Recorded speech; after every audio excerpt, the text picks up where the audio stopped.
Lesson 4. The Nano World. Nano means the million of meter of a 10-degree meter.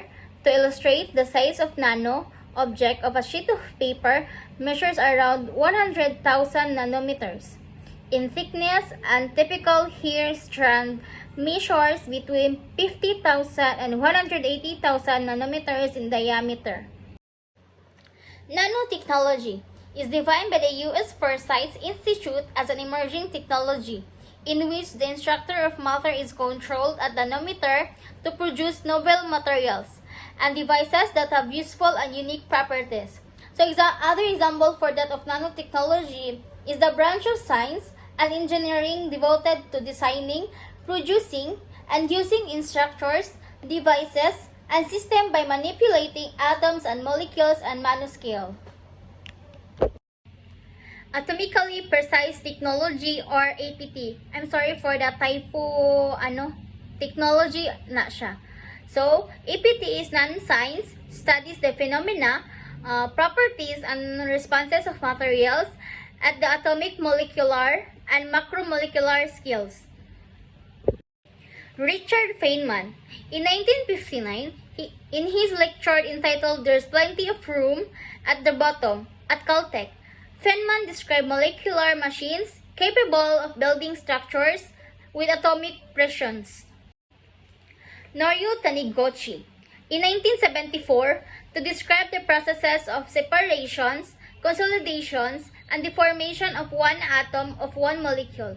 In the 1980s, two important microscopes were invented to further study nanomaterials. Scanning tunneling microscopy, or STM, in 1981, is an imaging technique used to obtain ultra-high resolution image at the atomic scale without using light or electron beams. So, other explanation for that, the STM is works by scanning a very sharp metal wire tip over a surface. So, makita nimo sa picture nga na ay pointed nga color red, that is that is a metal wire tip. Kanang color red nga sharp sa color red na sa picture. Atomic Force Microscope 1986 or Scanning Force Microscopy is a very high resolution type of scanning probe microscopy. We demonstrated resolution on the order of fractions of a nanometer, more than 1,000 times better than the optical diffraction limit. There are two approaches in nanotechnology. In the left side, there are top-down approach, and the right side is having a bottom-up approach. In the left side, is top-down approach is a device miniaturization in the electronics industry, from microelectronics to nanoelectronics. So bottom-up approach, on the other hand, is when the materials creates itself, such as the chemical synthesis in the process of making thin polymer fibers. This approach includes self-organization or self-assembly of living systems. Carbon-based materials. These are mostly made up of carbon in the form of hollow spheres, ellipsoids, or tubes. The hollow spheres and ellipsoids are referred to as fullerenes, while cylindrical ones are called nanotubes. This nanotechnology is often applied to bearing seals and brake pads for military vehicles. Metal-based materials. Nanogolds and nanosilvers have important biomedical applications such as drug delivery, tissue engineering, and as biosensors. Metal oxides, particularly titanium oxides, have antimicrobial properties and may be used for water treatment and purifications. The third one is dendrimers. These are nano-sized polymers built from branch units. The numerous chain ends of dendrimers may be manipulated to perform biochemical actions, such as improving drugs and drug delivery. And the last one is nanocomposites. Are composites materials made up of nanoparticles put together molecule by molecule.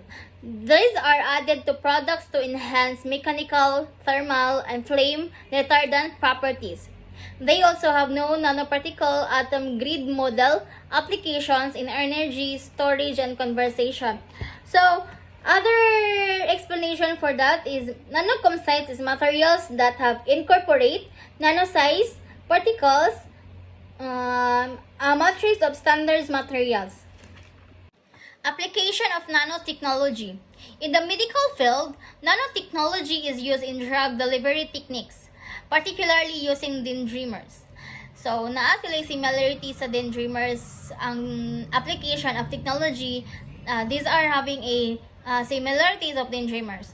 So, proceed. This is the type of nanostructures that can be designed and manufactured to carry different materials that can recognize disease cells, diagnose disease, deliver drugs, and report therapy outcomes. Nanoscale titanium dioxide photocatalysis has antibacterial effects that can be applied to air and water treatment, anti-fogging, and self-cleaning.